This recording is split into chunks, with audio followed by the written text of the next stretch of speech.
예, 저 대한민국 역사박물관에 근무하는 염경화입니다. 만나뵙게 되어 반갑습니다. 예, 충북 민속의 특징에 대해서 말씀드리겠습니다. 예, 말씀드릴 순서는 서론, 결론이 있고요. 충북 민속 형성의 배경, 그리고 충북 민속의 특징을 주로 말씀드리도록 하겠습니다. 일단 간략히 이 아래에 내용이 있는 것은 2012년 기준인데요. 충북의 주민과 그다음에 면적 부분에 대한 기본적인 사항인데요. 면적으로 보면 이제 남한에서 독립된 광역시가 있습니다. 서울, 부산, 대구, 인천, 광주, 대전, 울산, 그리고 세종특별자치시까지 하면 한 8개가 되는데, 이곳을 빼고 전라남북도, 경상남북도, 충청남북도, 그다음에 경기도, 강원도, 그다음에 제주도까지 했을 때, 아까 이제 확장되거나 독립된 광역시 8개를 제외했을 때 가장 작은 면적입니다. 그리고 인구도 그 당시 150만 명으로 강원도랑 비슷한 남한의 최소 규모였고요. 당시 행정 규모로는 3개 시와 9개 군, 그래서 12개의 지자체가 있었고요.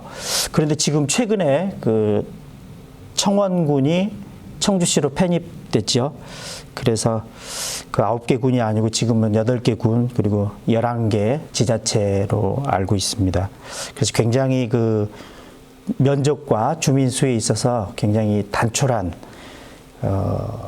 지역이다라고 표현할 수 있습니다.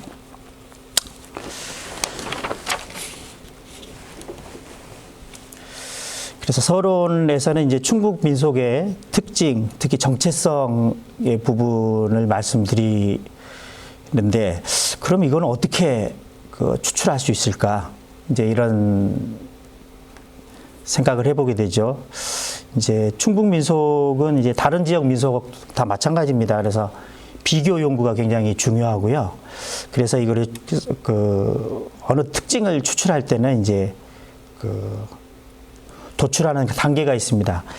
1단계는 외국과 비교한 한국의 정체성, 그러니까 정치, 경제, 사회, 문화를 포함을 해야 되겠죠. 무엇인가를 좀 확인해야 되고, 두 번째 단계로는 국내 타 지역과 비교한 충청도의 정체성을 이제 추출해야 됩니다. 그리고 세 번째 단계로는 국내 타 지역과 비교한 충북의 정체성을 추출하고, 이거는 국내 타 지역도 필요하지만 이제 충청도 내에, 그러니까 충남하고의 비교 부분이 되겠죠. 그리고 4단계는 이제 충북의 정체성이 여러 요소일 텐데, 그 중에서 민속의 특징, 정체성을 추출하는 이러한 단계를 거쳐야지 충북 민속의 특징, 정체성을 확인할 수 있습니다. 보통 이제 어느 지역, 그리고 어느 지역에 제가 지금 담당하는 주제는 민속인데, 지역학이 하나 분류로 볼 수 있는데, 지역학이 우리나라는 많이 발달이 안 돼 있습니다. 일본 같은 경우는 굉장히 많이 발달이 되어 있는데, 이게 이제 그 이유가 지역 분권이 발달되어 있고, 그 다음에 지방자치제가 굉장히 발달되어 있습니다. 그리고 학문 풍토상 비교 및 분류, 분석 이런 부분이 굉장히 좀 발달되어 있는 나라로 볼 수 있고요. 그래서 유명한 게 애도학 이런 부분들이 있습니다. 한국에서도 지역학이 최근에 미발달하다가 이제 태동하고 있는데요. 여기에는 이제 왜 미발달했을까? 이제 국토의 면적이 협소하고, 그 다음에 저희가 위도차만 좀 있어요. 좌우 폭은 굉장히 넓은 편이 못 되고요. 그리고 동쪽은 산이고, 그 다음에 서쪽은 평지, 그리고 어촌, 농촌, 산촌의 특징이 있긴 있지만 굉장히 1차적으로는 국토 면적이 좀 협소한 부분이 큽니다. 근데 지금 이제 한국에서 지역학이 조금씩 이제 그 연구가 진척이 되고 있는데 그 첫 번째 계기는 1994년이 서울 정도 600년입니다. 그러니까 조선이 한양의 수도를 정한 이를 계기로 그때 사업들이 많이 펼쳐지게 되는데 서울시립대학의 서울학연구소를 출범하게 됩니다. 그래서 그때부터 이제 서울학에 대한 연구를 하게 되고 그리고 충북학도 이제 태동을 하게 되는데 이거는 이제 국립민속박물관에 충북민속문화회가 있었는데 그때가 좀 많은 계기가 됐던 것 같아요. 그 전에 조금씩 논의가 좀 되다가 그게 계기로 좀 박차를 가하는 것 같고요. 그 다음에 뭐 인천학이랄지 예천학이랄지 조금씩 이제 연구들을 해가고 있습니다. 그래서 이제 저 같은 경우는 이제 충북 민속의 특징을 추출하고 하는 이렇게 이제 관심을 갖게 된 계기가 2012년 충북 민속문화회의 전시를 개최하면서 제가 좀 관심을 갖게 됐고요. 충북 민속문화회는 국립민속박물관과 충북도가 주축이 돼서 펼친 사업입니다. 이때 이제 주안점은 민속의 특징을 추출을 하고 또 여러 시도를 이제 했고요. 그 다음에 새로운 문화 콘텐츠를 발굴하고 또 기존에 있는 콘텐츠들을 또 새롭게 해석하는 이 부분에 굉장히 주안점을 뒀고 전시도 이쪽 방향으로 해서 전시를 하게 됐습니다. 간단히 이제 지역 민속문화회 사업을 좀 말씀을 드리면 이 사업의 근본 취지는 국립민속박물관과 광역지자체가 2년에 거쳐서 하는 사업인데 1차 연도에는 뭐 2개 마을 정도를 1년을 거주하면서 마을 조사를 하고요. 그 다음에 또 특정 지역의 주제, 그러니까 이게 이제 그 지역의 정체성이 되는데 주제에 대한 조사를 하게 되고요.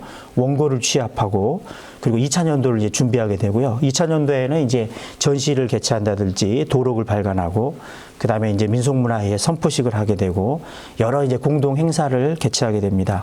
그리고 조사 보고서도 이제 발간하게 되는데요. 제주도가 2007년에 민속문화회를 했고요. 그 다음에 2008년에는 전북, 그리고 2009년에는 경북 해서 지금까지 쭉 국립민속박물관에서 민속문화회를 광역지자체와 공동으로 지금 아직도 추진하고 있는 걸로 알고 있습니다.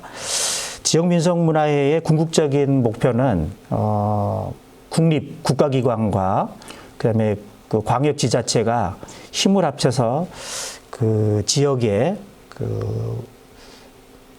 향후 문화예술 콘텐츠를 발굴하고 그리고 대부분 지자체에서 연구를 할지 그 지역을 부각시키는 이러한 노력들이 굉장히 좀 재정적으로 할지 정책적으로 굉장히 어려웠습니다. 그래서 이러한 사업을 계기로 나중에 이제 국립민속박물관이 2년 사업을 마치더라도 자생적으로 이러한 활동들을 꾸준히 할 수 있도록 자생력 제고에 주 포인트를 두고서 사업이 추진됐던 걸로 기억을 하고 있습니다. 그래서 이제 하나의 사례를 들면 이제 1차 연도에 2개 마을을 1년 동안 이제 거주하면서 마을 조사를 하게 되는데 그때 제가 이제 느꼈던 충북의 특징인데 다른 지역은 전부 다 바다를 끼고 있습니다. 그래서 농촌 아니면 어촌 마을을 한 마을 하고 한 마을은 이제 농촌 아니면 산촌 마을을 한 마을로 하고 그다음에 어촌 마을을 한 마을로 했는데 충북은 2마을 다 농촌 마을로 하게 됐어요. 그래서 평소에 생각지도 않았던 그래서 바다를 끼지 않은 유일한 남한에 있어서의 전국권에서도 마찬가지입니다. 8도 그다음에 13도 체제를 봤을 때 그러한 곳이 충북이라는 것을 새삼스럽게 깨닫게 된 계기가 되기도 했습니다. 옆에 있는 이게 충북민속특별전 2012년도의 도록 표지입니다. 이때 이제 제가 전시하면서 아까 주안점 부분을 이렇게 좀 말씀을 드렸는데 이때는 이제 충북을 육로와 수로가 잘 발달돼서 주변의 민속 문화가 잘 전래되고 서로 교차하는, 그래서 이제 길에서 길을 만나다, 이거는 이제 길과 길은 뭐 육로일 수도 있고 수로일 수도 있고요. 그 다음에 여기 교차로라고 했습니다. 그래서 한국의 여러 민속 문화 요소들이 서로 교차하는 이러한 교차로로 충북을 그때 저는 이해를 하고 전시를 했었고요. 그 전시했던 그 특별전의 그 도록 표지입니다. 그럼 이제 본격적으로 충북 민속에 대해서 말씀드리겠습니다. 이제 어느 지역에 민속이 이제 형성이 되려면 그 형성에 이제 배경이 있겠죠. 그래서 그 충북의 그 배경은 뭐 다른 지역도 마찬가지입니다만 그 자연적인 배경이 있고요. 그 다음에 역사적인 배경이 있게 됩니다. 그래서 자연적인 배경은 이제 그 충북이라고 하는, 그러니까 보통 일반적으로 얘기해도 생활권과 지역권의 경계 부분들이 굉장히 중요해요. 이걸 하다 보면 대부분 그 경계는 대부분 큰 산 아니면 큰 강이 돼요. 그러면 이제 산 같은 경우는, 그러니까 대부분 이제 생활권과 지역권의 경계는 쉽게 얘기를 하면 이제 그 광역 지자체가 될 텐데, 이제 큰 산과 강 이런 부분들은 대부분 그 사람이 생활하는데 장애 요소예요. 근데 나중에 지역권은 이렇게 설정이 되는 경우가 많고요. 그러면 이 산과 강은 굉장히 장애 요소인데, 그럼 소통의 기제는 뭔가? 큰 산 같은 경우는 고개이고, 지금으로 치면 이제 고개도 있지만 터널도 해당이 되겠죠. 그리고 강 같은 경우는 이제 나루 아니면 다리가 될 겁니다. 이게 놓여지면 사람이 이동을 하게 됩니다. 그러나 일단 기본적으로는 그 산과 강이, 큰 산과 강이 그 장애 요소로 작용을 해서 생활권과 지역권을 구분하는 큰 기준이 됩니다. 그래서 충북 같은 경우는 이제 물길을 보면 이제 남한강이 굉장히 일단 가장 큰 요소로 작용을 하고요. 그 한강을 통해서 그 서해로 연결이 됩니다. 그리고 금강을도 그 작용을 하죠. 그래서 서해로 나중에 연결이 되죠. 그리고 미호천이라고 하는 내륙 강도 있고요. 그리고 다수의 나루가 있습니다. 그리고 땅길적인 요소로는, 그러니까 가장 큰 거는 그 동남쪽과 남서쪽으로 쭉 이어지죠. 태백산맥 부분들이 있고요. 그리고 동해안하고 관련해서는 이제 고개 요소로 그 박달재, 그리고 그 낙동강하고 관련해서는 이제 그 많이 알려진 문경세제라고 하는 그 세제가 있고요. 이거는 이제 그 월악산 자락의 그 충주 송계계곡으로도 이어지죠. 그리고 과거하고 관련해서는 이제 여기도 이제 관련되는데 큰 고개가 두 개 있습니다. 추풍령하고 괴방령이 있습니다. 그래서 이게 왜 과거하고 관련되냐면, 추풍령은 이제 그 과거 시험 보러 가는 분들이 대부분 한양으로 가게 되잖아요, 나그네들이. 근데 주로 이제 그 태백산 쪽에 있는 산맥 자락에 있는 그 고개들은 경상도 사람들이 주로 많이 이용을 해요. 네. 그래서 추풍령은 추풍 낙엽처럼 이렇게 과거에 낙방한다 해서 이쪽은 자주 안 다녔고요. 괴방령을 많이 주로 이용을 했어요. 괴방령은 뭐냐면 그 과거 급제자들의 이름이 나붙는 걸 방이라고 하는데, 괴가 걸린다. 그러니까 그러니까 방에 이제 이름이 걸린다고 하는 거는 급제했다는 뜻이잖아요. 그래서 이런 괴방령을 많이 이용했는데, 추풍령과 괴방령은 김천에서 아마 영동으로 건너가는 고개일 거예요. 그리고 그 사이에 이제 또 고개들이 있죠. 뭐 이화령, 그러니까 문경에서 괴산 연풍으로 가는 그 고개도 있고, 그리고 문경에서 제천으로 가는 고개도 있죠. 그 계림령이라고 하는 하늘제, 이제 이런 부분들이 있는데, 여하튼 그 이러한 고개들이 사람을 소통하도록 연결해 주는 것 같습니다. 여하튼 이렇게 이제 물길과 땅길에 이러한 것들이 있고, 그 중에서 아까처럼 그 고개와 나루 부분들이 이제 있게 돼서 사람이 소통을 하게 되죠. 그리고 자연적으로 이제 또 특징 중에 하나가 이제 저기입니다. 13도 중에 유일하게 바다를 접하지 않은 도다. 그래서 이제 보통 내륙의 섬이라고 하고, 이 내륙의 섬인데 섬적인 요소를 갖고 있는 게 뭐냐면 속내를 표현을 잘 안 해요. 이러한 특징은 일본이나 제주도도 마찬가지입니다. 근데 일본과 제주도는 전형적인 섬이죠. 근데 여기는 육지 속의 섬인데 유사한 특징들이 좀 보이는 것 같습니다. 그래서 제가 좀 확인한 바로는 선거 결과가 전국의 결과, 투표 결과와 거의 유사한 곳이 충북으로 알고 있습니다. 그전에는 이제 경기도 안양의 일부 지역하고 제주도 지역도 좀 유사한 결과가 나타났는데 지금은 이제 안양하고 제주도 쪽은 달리 나타나는데 아직까지도 충북은 전국의 선거 투표 판세와 유사한 결과들이 나타나는 걸로 알고 있습니다. 그래서 이런 측면에서 보면 이런 특징들이 내륙의 섬이라고 하는 부분하고 좀 일치하는 면도 있지 않나 생각을 하고 있습니다. 역사적인 부분에 있어서의 그 배경은 고대가 굉장히 좀 중요한 것 같습니다. 충북의 이제 고대의 입지는 무엇인가? 이제 교류와 방어 측면에서 서북 동남 루트가 굉장히 이제 중요합니다. 여기는 이제 요충지라는 뜻으로 볼 수가 있는데요.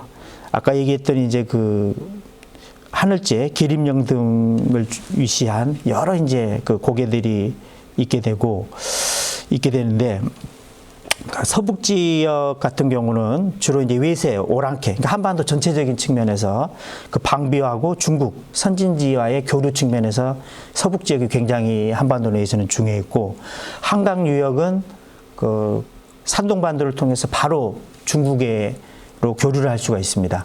그 당시에 중국은 선진지입니다. 지금의 뭐 미국이랄지 유럽 선진국처럼 유학생들이 많이 가듯이 그 당시에는 뭐 유학생들 아니면 스님들이 중국과 많이 교류를 하고 어찌 보면 이제 유학을 간 셈이죠.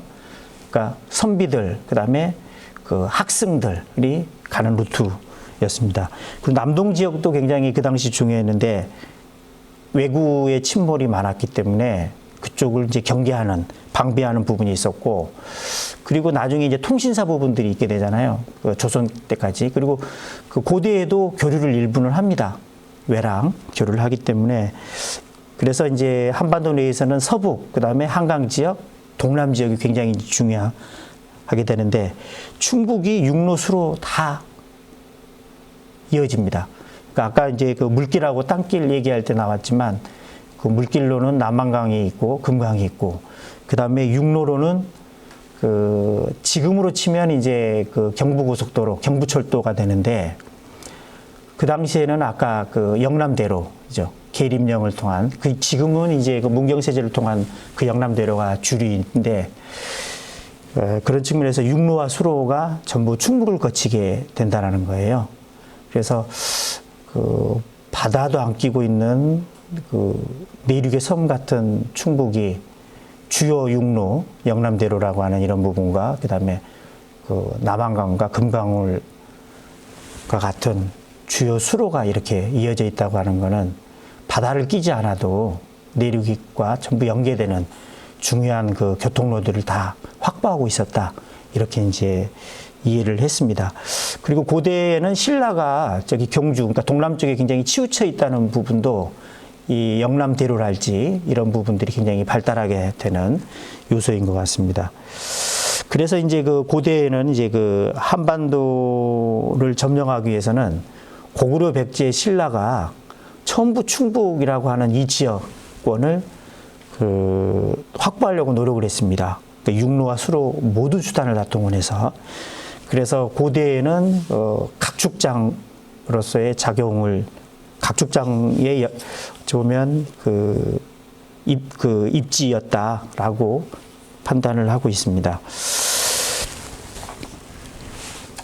그래서 지금 보시는 지도는 조선 후기에 삼국이 병립하는 부분을 고대 삼국이 병립하는 부분을 지도로 그려놓은 건데요. 맨 좌측에 있는 것이 이제 고구려의 연역도입니다. 여기에 보면 단양 그리고 청풍, 제천, 충주, 연풍, 괴산, 음성, 진천이 고구려 영역으로 표시가 되어 있고요.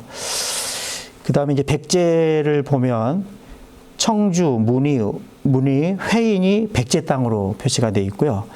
그 다음에 신라 연육도를 보면 신라는 이제 굉장히 동해안 루트가 잘 발달돼 있고, 그리고 아까 얘기했듯이 이제 경주가 동남쪽에 치우쳐 있는데 영춘, 제천, 청풍, 단양, 충주, 연풍, 보은, 옥천, 청산, 그다음에 황간, 그 영동이 신라 땅으로 표시되어 있습니다. 그래서 보면 이제 일부 지역은 그 아까 고구려 영역하고 일부 중첩이 되어 있긴 합니다만, 여기에서 이제 크나큰 특징은 뭐라고 볼 수 있느냐면, 그 신라의 영토에 있어서는 그 충북을 확보하기 위해서는 굉장히 육로가 발달되어 있는 그 태백산맥에 그러한 특징을 볼 수가 있고요. 그래서 그 신라가 아까 충북의 일부 지역을 그렇게 확보하게 되는 거죠. 그런 육로밖에 없고 고개를 통해서. 그래서 그 신라 지역 같은 경우에는 이제 굉장히 육로를 잘 그 확보를 해서 충북을 지역의 일부 지역을 확보를 한 다음에 고구려랄지 백제 이렇게 내륙의 한반도 전역을 그 침투하는데 굉장히 그 요충지로서 활용을 한 측면이 있고, 고구려 같은 경우에는 아까 그 지역 그 일부가 그 신라와 중첩되는 부분이 있는데 남한강 수계하고 관련이 돼요. 그러니까 이제 그 고구려는 이제 그 남한강 수계를 통해서 육로도 일부 활용합니다만 수계를 통해서 충북 지역을 일부를 확보해서 신라와 고구려를 확보하려고 하는 노력을 많이 한 그 흔적을 확인할 수가 있습니다.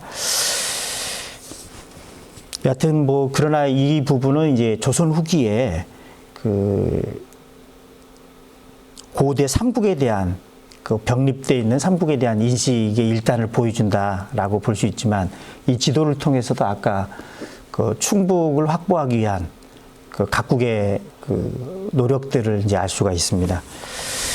그래서 이 자료를 준비를 했고요.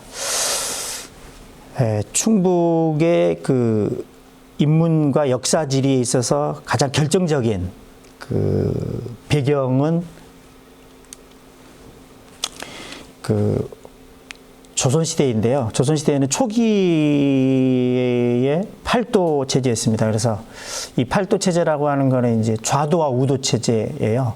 경상도로 보면 이제 낙동강을 중심으로 한양에서 서서 낙동강 서쪽은, 그러니까 동쪽이 되죠. 한양에서 봤을 때 서쪽은 부산 쪽 방면이죠. 그 경상좌도가 되고요. 낙동강 오른쪽이 경상우도가 됩니다. 그리고 한양을 중심으로 해서 전라도를 봤을 때 그 섬진강 좌우에 있는 도시들은 그러니까 주로 이제 그 태백산맥 자락이죠. 이쪽은 그 전라좌도가 되고요.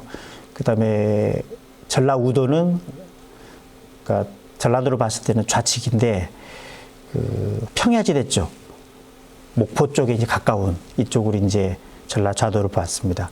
그건 똑같이 이제 함경 좌우 또 우도, 그다음 평안 좌우도도 마찬가지입니다. 한양 임금이 있는 그 한양에서 봤을 때의 좌우 개념으로 해서 이렇게 봤고요. 충청도도 그런 측면에서 보면 좌우도로 봅니다. 그래서 이제 충청북도는 그 당시에는 충청좌도가 되는 거예요. 그래서 지금의 충청북도는 충청좌도가 충청북도로 되는 그 형국이 되는 거고, 아까 팔도가 이제 13도로 되는데 이때는 1896년입니다. 그래서 고종 마지막 해고요. 이때 연호가 건양이라는 연호를 쓰는데, 그 다음에 1897년에 이제 대한제국을 해서 황제국이 됩니다. 근데 이제 1896년에 이제 13도 체제가 되는데, 그 도가 하나인 곳이 있잖아요. 그 황해도, 경기도, 강원도. 이 세 개를 빼고 나면 나머지는 전부 두 개로 쪼개져요. 평안도도 남북도, 함경도도 남북도, 충청도도 남북도, 그 다음에 저기 경상도도 남북도, 전라도도 남북도로 쪼개되죠. 그럼 13개가 되는 거예요. 그랬을 때 아까 이제 충청도하고 관련해서는 아까 그 우도는 충청남도가 되고 좌도가 충청북도가 되는 거예요. 근데 대부분 아까 13도로 8도가 13도로 되면서 남북으로 되는데 실제 정확히 보면 충청도는 동서도라고 붙여야 되는 게 실은 맞아요. 왜냐하면 대부분의 일반인들이 인식을 그 남북도 개념 때문에 충청도도 충청남도 위에 충청북도가 있는 줄 알아요. 근데 경기도가 있습니다.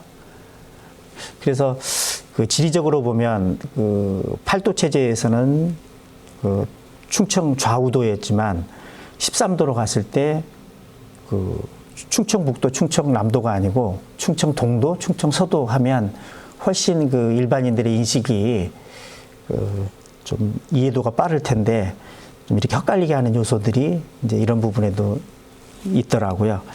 여하튼 예, 그 충청북도 지금의 충청북도를 있게 하는 결정적인 그 자연적인 역사적인 배경에는 8도 체제가 13도 체제로 재편되고 그래서 조선 초기부터 쭉 이어졌던 충청 좌우도가 충청 남북도로 이렇게 바뀌면서 결정적으로 충청북도의 그 민속의 특징을 가늠할 수 있는 그 인문적, 역사적 배경이 된다고 볼 수 있습니다. 그래서 그러면 이제 충청 좌도하고 우도를 이 그 서울대 규장각 한국학연구원에 있는 이제 그 호서도 동국 여도를 통해서 보겠습니다. 좌도는 굉장히 영역이 높습니다. 이게 다 해당이 되고요. 여기가 청주이고요. 여기가 공주입니다. 여기는 이제 우수영이 되겠죠. 충청 우수영에 수영이 있던 곳인데요. 그 좌도가 우도가 어떻게 나눠지느냐면 이렇게 나눠집니다. 이런 식으로. 그러니까 충청북도에는 이제 큰 권역이 있죠. 그때는 저기 그 통일신라 시대도 똑같아요. 그 충주를 중심으로 한 중원문화권하고 청주를 중심으로 한 그 서원문화권이죠. 서원경이라고 했으니까 이 두 주축으로 해서 목이 있고 그 아래에 이제 군현이 딸리게 되는 이런 형태인데 아까처럼 좌우도를 이렇게 이제 볼 수가 있습니다. 볼 수가 있고 이랬을 때 이제 아까 그 고대에 있어서 삼국이 그 충북을 그 점령해서 한반도를 통일하려고 하는 교두보를 확보하는 그 영역도 여기에서 이제 볼 수가 있는데요. 그 백제가 그 충북을 그 확보했던 곳이 그 청주를 이시한 그 문이 그 회인 이쪽입니다. 이쪽이게 되고요. 이쪽이 이제 백제에서 교두보를 확보했던 곳이고, 그 다음에 이제 그 신라가 교두보로 확보했던 곳은 이 지역하고 이 지역입니다. 그리고 그 고구려가 그 교두보로 확보했던 곳이 남한강 일대가 되는데요. 그래서 남한강 일대는 굉장히 중첩되는 부분이 많게 됩니다. 통해서 충청 좌우도 그리고 그 고대에 있어서의 그 삼국이 그 한반도 전체를 이제 그 침투하기 위해서 충북에 확보했던 그 교두보 부분들을 확인할 수 있었습니다. 그래서 아까 이제 그 결정적으로 충북의 그 역사적인 그리고 그 자연적인 자연지리적인 이 배경이 그 결정적인 요소가 아까 그 13도 체제라고 했죠. 그래서 13도 체제를 그림으로 그 지도로 최초로 그려놓은 게 이 두 개인데요. 대한전도라고 합니다. 그래서 여기에서 보면 이제 충북의 위치를 확인할 수가 있고 이걸 상세히 또 이렇게 그려진 그림을 통해서 확인할 수가 있습니다. 그런데 이제 그 아까 고대에 형성됐던 그 자연지리적, 그다음에 역사지리적 이러한 배경들이 고려 때도 계속 이어지고 그리고 그 이후에 조선까지 그 한양이 수도가 되고 그리고 나중에는 경부초급도, 경부고속도로 등 여하튼 그 서북 동남 루트가 고대에서부터 계속 유지됐던 거는 고려 때도 그 한양을 남경이라고 했고, 그다음에 조선에서는 한양을 수도로 했기 때문이고, 지금도 서울이 그 행정 뭐 법적인 인식상의 수도로 보고 모든 정치, 경제, 사회, 문화의 중심이기 때문에 여전히 그 수로를 제외하고 육로는 그 고대에서부터의 그 역사 지리적인 이러한 요소가 지금까지 이어지기 때문이라고 볼 수가 있습니다. 예, 그 얘기를 제가 이런 표현으로 했습니다.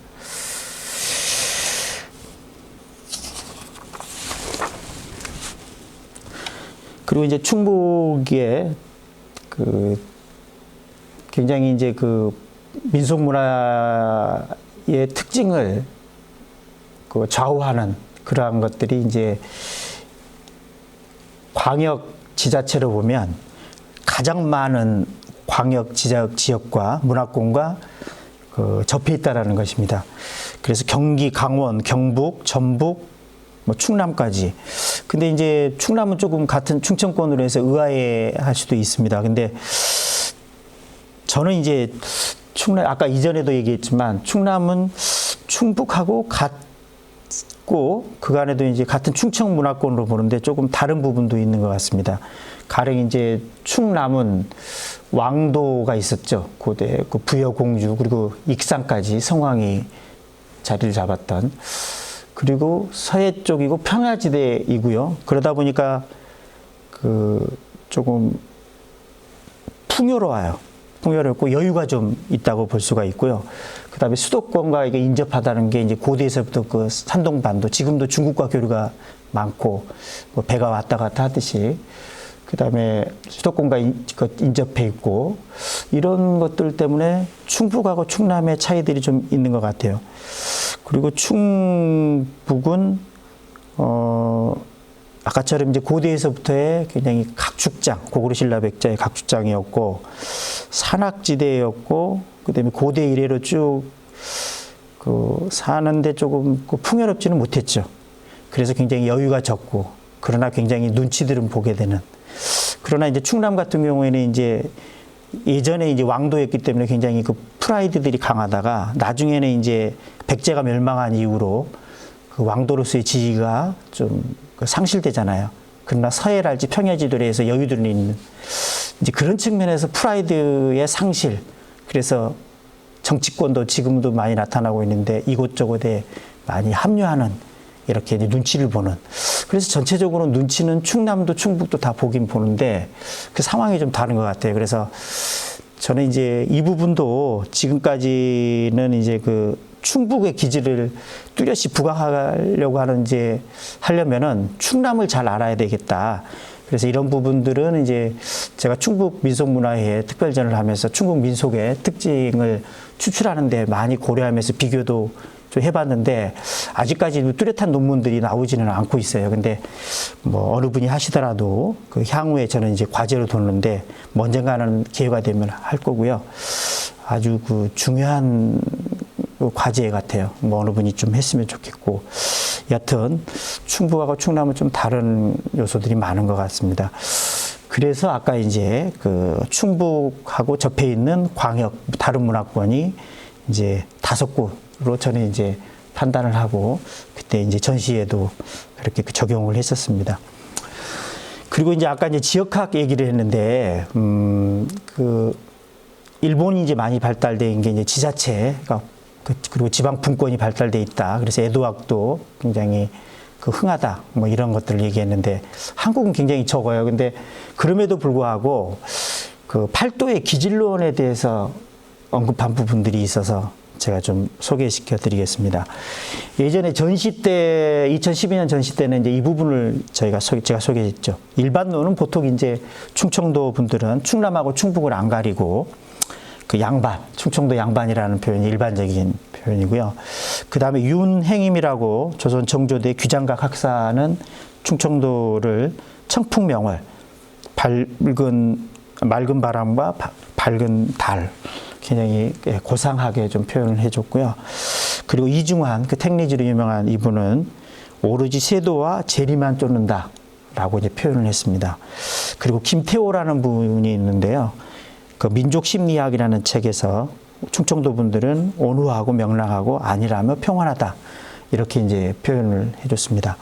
최근에 또 이제 자료들이 많이 공개가 되고 있는데 그 구비문학대계 한중연에 여기에 보면 이제 인천 남구 간석동에서 체록된 내용인데 함경도는 이제 산돼지의 비유를 하고요. 산돼지 성격을 언급을 합니다. 그리고 뭐 황해도는 황소, 경기도 충청도는 같이 묶어서 사슴으로 이제 언급을 하고요. 그리고 경상도는 뱀, 그다음에 전라도는 여호, 여우로 이제 언급을 표현하는 걸 봤습니다. 그래서 이 부분도 그 지역학에서의 그 기질, 특징 부분을 일반인들의 인식이기 때문에 그리고 충청도를 묶어서 표현하기도 하고 경기도까지 같이 묶어서 표현하기도 하지만 이러한 기질론에 대한 부분이 사례가 있어서 참고로 소개를 해보았습니다. 그리고 이제 그 지리적으로 굉장히 이제 그 충북에 있어서 주목되는 곳이 있습니다. 이곳이 대부분 어떤 곳이냐면 이제 접경지대예요. 아까도 이제 얘기했듯이 그 생활권과 경제권의 그 구분은 대부분 큰 산과 큰 강이 대부분 장애 요소이기 때문에 이게 접경지대가 되는데 그 고개와 터널 아니면 나루와 다리를 통해서 이제 사람들이 이제 교류를 하게 됩니다. 그러나 굉장히 이제 충북 지역 같은 경우에는 그 주변과 접경지대인 굉장히 주목되는 곳이 한 4곳 정도가 있습니다. 이거를 이제 그 아래에서부터 좀 보면 영동 지역에는 삼도산이라고 있습니다. 여기에 이제 물을 뭐 한 바가지 부으면 세도로 흐른대요. 그래서 경상북도, 전라북도, 그다음에 충청북도 이렇게 하여튼 삼도봉이 있는데 그 일대를 볼 수가 있고 그래서 그 전북 무주, 경북 김천, 충남과 경계하게 되고요. 조금만 더 내려가면 그 경남 거창, 그러니까 태백산맥 자락에 거창이 있습니다. 그래서 그리 또 멀지도 않습니다. 그래서 이런 접경지대가 굉장히 중요하고요. 그 다음에 이제 좌측으로 그 진천의 엽돈제라고 있습니다. 한자로는 엽돈치인데 이 일대도 굉장히 중요합니다. 이곳은 이제 충남 경기의 경계 지역이고요. 그리고 이제 저 동쪽으로 가서 충주가 굉장히 충주 지역에서는 양성면 남한강 가운데가 경계 지역인데 그 원주 강원도의 원주 불오면 사무소 바로 그 경계인데요. 이 일대도 굉장히 중요합니다. 경기도하고 강원도의 그 경계 지역입니다. 그리고 이제 그 네 번째로는 이제 단양 지역도 굉장히 이제 중요한데 단양 지역은 경북과 강원도 정선의 경계 지역입니다. 왜 이 4곳이 중요하느냐 하면 그 문화권 광역의 문화권의 경계가 되고 고개 나루로 소통을 해서 인적 문적 교류가 일어나는데 이게 중요한 게 이제 결국 통원권, 시장권, 그 다음에 언어 통용권이 됩니다. 이 지역 경계에 있는 분들은 시장에 가든지 아니면 결혼을 하게 될 경우에 상대 다른 지역의 사투리랄지 이걸 알아야 되거든요. 장사도 하려면. 그래서 이 지역 분들은 다른 지역의 그 사투리들을 거의 잘 알고 계십니다. 그리고 다른 지역의 문화 부분도 많이 알고 계십니다. 그래서 이 지역을 굉장히 주목해야 된다라고 저는 주장을 하는 거고요.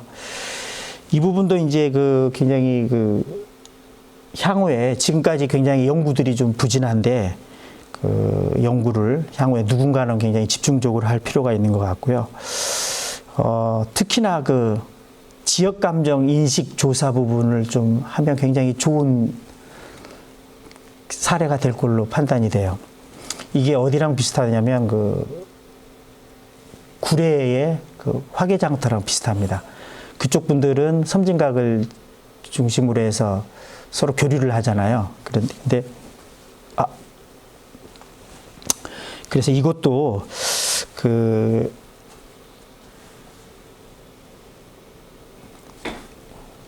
근데 이곳에 가보면 의외로 상대의 문화와 아까 사투리도 알듯이 상대의 지역의 문화에 대한 인식이 굉장히 높고요.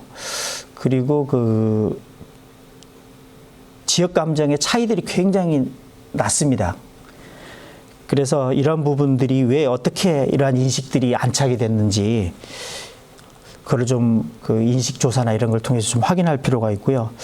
이런 부분들은 나중에도 우리나라처럼 지역 감정이 굉장히 골이 깊은 곳에서는 향후에 좋은 활용 사례로 활용할 수가 있고, 그리고 남북한 나중에 통일을 염두에 뒀을 때도 좋은 실천 사례로 활용할 수 있지 않을까 생각을 하고 있습니다. 여하튼 굉장히 교류가 풍부한 이러한 지역은, 특히 이러한 네 곳은 굉장히 주목할 만한 지역이다라고 볼 수가 있습니다. 예, 이제 본격적으로 충북 민속의 특징에 대해서 이제 말씀을 드리겠습니다. 이 충북 민속의 특징은 제가 2012년 충북 민속문화회 때 굉장히 이제 부각했던 자료인데요. 여기에서 주로 부각했던 거는 그 당시에 이제 새로 발굴된 자료랄지 아니면 새롭게 부각해야 될 충북 민속 부분들, 그리고 기존의 충북 민속의 특징 중에서 제가 정리했던 부분들이 있습니다. 그래서 대표적으로 새로 발굴되거나 부각된 충북 민속 10건, 그리고 기존의 충북 민속의 특징으로 전국의 민속 현상을 민속 경계 지도라는 형태로 해서 해석하신 많은 연구 부분들을 제가 정리한 10건들이 있습니다. 그래서 20건의 것을 대표 사례로 해서 충북 민속의 특징을 말씀을 드리도록 하겠습니다. 예, 첫 번째, 새로 발굴되거나 부각된 충북 민속 아까 10건이라고 했는데 그 중에 첫 번째는 반찬 등속이라는 책입니다. 이 책은 아마 지금 음식 문화로서 충북 콘텐츠에 있어서 절대적인 영향력을 지금 행사하는 자료로 알고 있는데, 이 자료는 이제 청주 지역에 있어서 1913년 정도, 그러니까 1910년대에 방가 음식을 이제 알려주고 있고요. 이 자료는 이제 국립민속박물관에서 그 당시 구입을 했고, 이 첫 연구와 가치를 소개한 자료는 이제 권선영 선생이 고려대에서 학위의 논문을 했던 이 자료입니다. 그래서 2009년에 첫 국내에 소개됐고, 2012년 민속문화회 때 굉장히 이제 좀 부각이 된 자료이고요. 지금은 아마도 국립민속박물관에서 충북의 장기 대여로 해서 이 자료가 충북에 지금 와 있는 걸로 알고 있습니다. 이 책은 표지는 이렇게 돼 있고요. 여기에 보면 이제 한글로는 반찬하는 등속이라고 되어 있는데, 등속은 등등을 뜻하기도 하지만 뭐뭐하는 것이죠. 그래서 한자로는 찬찬선 책인 거예요. 그러니까 반찬을 만드는, 찬과 반찬을 만드는 책, 이렇게 한자로는 볼 수가 있고, 우리말로는 이제 반찬하는 등속 이렇게 써 있습니다. 그래서 여기에 보면은 이제 여기 첫 페이지인데요. 여기에는 이제 2가지 음식 레시피가 들어 있습니다. 첫 번째는 이제 무김치이고요. 두 번째는 깍두기입니다. 깍두기가 소개되어 있고, 여기에 이제 충북어가 굉장히, 음식에 관한 레시피도 굉장히 많지만 충북 사투리 방언들이 많습니다. 가령 이제 소두방이라고 하는 거, 여기서는 소두방이라고 하죠. 소뚜껑을. 여기 다 이제 써 있는데요. 그리고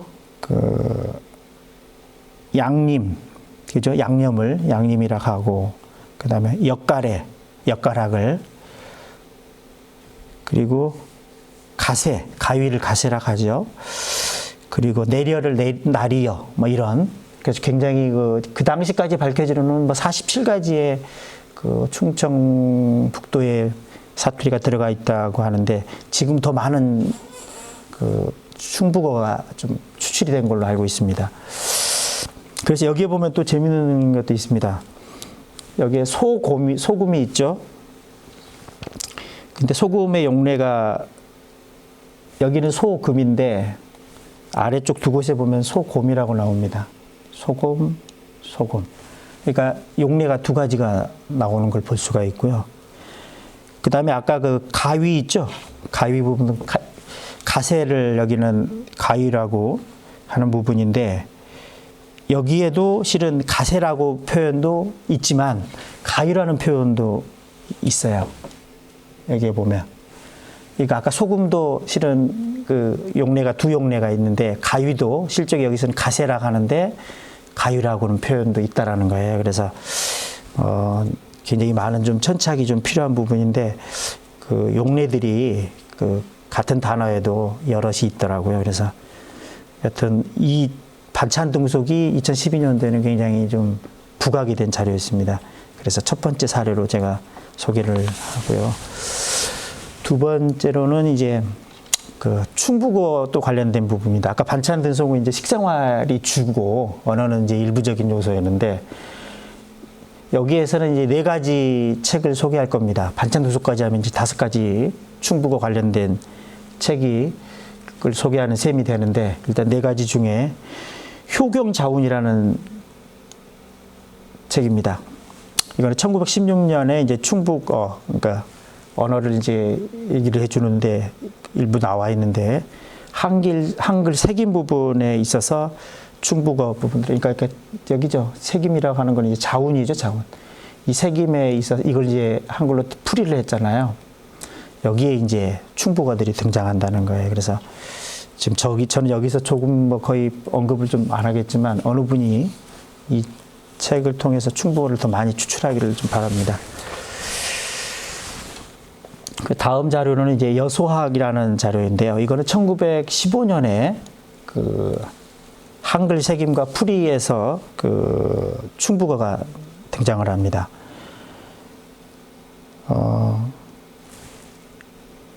어디에 나오느냐면 이 부분입니다. 여기에 표시가 아마 돼 있는데요. 이 부분인데 뒤후자인데 이거 뒤후라고 돼 있고 나중에 이제 그 언해 풀이에 보면 야중해라고 합니다. 야중해라고 하얗게 돼 있죠. 이 부분입니다. 야중해라고 돼 있죠. 이게 충북 사투리예요. 그래서 여기에도 나오지만 그 다른 단어들도 좀 있습니다. 그래서 이 자료도 그 후속 연구가 많이 안 이루어진 걸로 알고 있는데 이를 통해서 충북어를 많이 더 발굴할 수 있지 않을까 생각을 합니다. 여하튼 이런 자료들을 소개를 했고요. 그리고 또 하나는 이제 이 자료는 이제 국립민속박물관에서 소장하고 있는 자료인데요. 속담 민요 자료집인데 1912년도 언어, 그러니까 속담, 민요, 수수께끼, 잡가, 소설 목록 등이 다 나옵니다. 근데 이게 이제 이연이에요. 그러면은 한글 속담이라는 뜻이고요. 이요는 한글 노래니까 한글 민요라는 거예요. 이거 이제 충북편 분이고, 그래서 이걸 이제 어떻게 해서 자료를 그 조선 총독부가 주관이 돼서 이제 이런 조사를 했느냐 하면 지배를 하려면 잘 알아야 되잖아요. 그래서 이제 이런 조사를 하게 됐고, 나중에 보면 충북도에서, 그러니까 총독부에서 충북도로 문서를 내렸겠죠. 그럼 이제 각 18개 그 군이죠. 군에서 이제 이 작업을 수행을 해요. 주로 이제 공무원들이 동원이 되는데, 그래서 여기에 청주군수, 신창휴라는 청주군수가 이제 보고를 하는 내용이고, 여기에 이제 연도도 나옵니다. 그래서 그 명치 45년이니까 1912년도에 그죠? 그 보고를 하게 되는 그 내용이고, 여기에서 보면은 이제 그 재밌습니다. 여기에서 보면 이제 민요인데 농부가가 나오죠. 민요에 농부가가 나오고, 그 다음에 시조가 녹지적이 되고요. 체록되고, 그다음에 이제 속담 부분이 나오죠. 그리고 또 재미있는 자료는 이제 그 청주 지역에 보유하고 있는 소설 목록이 나와요. 여기에 보면 이제 뭐 그 사시남정이랄지 이런 부분들이 수호지 뭐 이런 게 나오죠. 그리고 평소에 독서했던 책들 리스트가 나오는데 이 지역 분들이 뭐 소학이랄지 이렇게 사서삼공류들, 사서삼경 부분들을 평소에 독서했다고 하는 그 목록까지도 이렇게 나오게 됩니다. 그래서 이거는 지금 국립미술박물관이 소장하고 있는데 그 자료집이랄지 해제를 좀 간행해서 널리 보급할 필요가 있지 않나. 그럼 이 속에서 이제 많은 충북어를 추출할 수 있고 충북의 많은 그 속담, 민요랄지 수수께끼, 잡가, 소설류들 다 확보할 수 있지 않을까 싶습니다. 여하튼 아직까지 자료집이 안 나온 걸로 알고 있는데 계속 뭐 진전이 있기를 좀 바라겠습니다. 그리고 또 다른 자료는 이제 그 조선 지지 자료라고 하는 건데 이 책은 이제 많이 알려져 있어요. 알려져 있었는데 그 충북 민속문화회 1912년을 계기로 해서 이렇게 자료집이 그때 나오게 됐습니다. 그래서 굉장히 뿌듯한데 1910년대에 지리 정보가 다 수록되어 있습니다. 특히 지명 정보가 굉장히 중요합니다. 그래서 그나마 이 책은 충북 민속문화회 때 자료집이 나와서 다음 연구에 있어 많은 진척이 되는 것 같고요. 그러나 이 내용 중에 이제 잘못된 부분도 많아요. 그래서 그런 부분들을 다 수정하고 다 교정을 해서 이렇게 출간이 이렇게 됐습니다. 그래서 그런 측면에서 그 의의가 있다 볼 수 있습니다. 그리고 그때 또 소개했던 그 충북의 그 새로 발굴되거나 부각된 자료 네 번째로는 이제 율봉도의 정경 하나가 더 지나갔군요.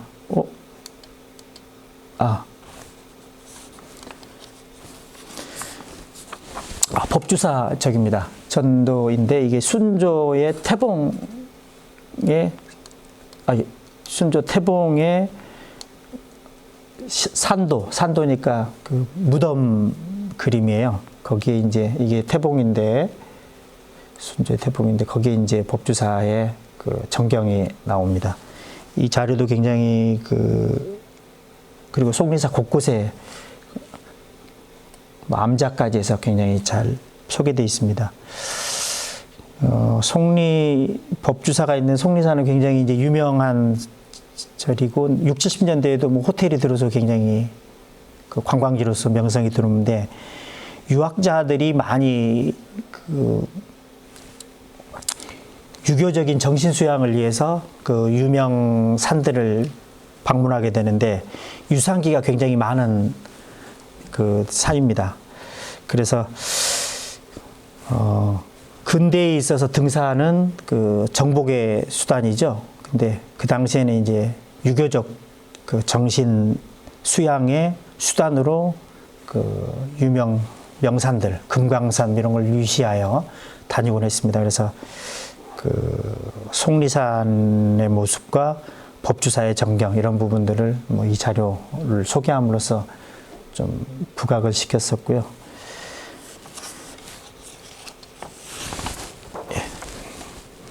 그리고 네 번째로는 이제 그 율봉도 정경 부분도 이제 청주목 지도를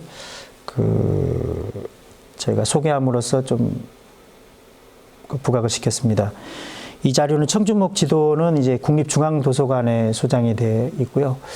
율봉도라 그러면 조금 뭐 생소할 거예요. 근데 지금 청주에 속하고 그 율봉역, 그러니까 청주에는 6개의 조선시대에 그 도가 있었어요.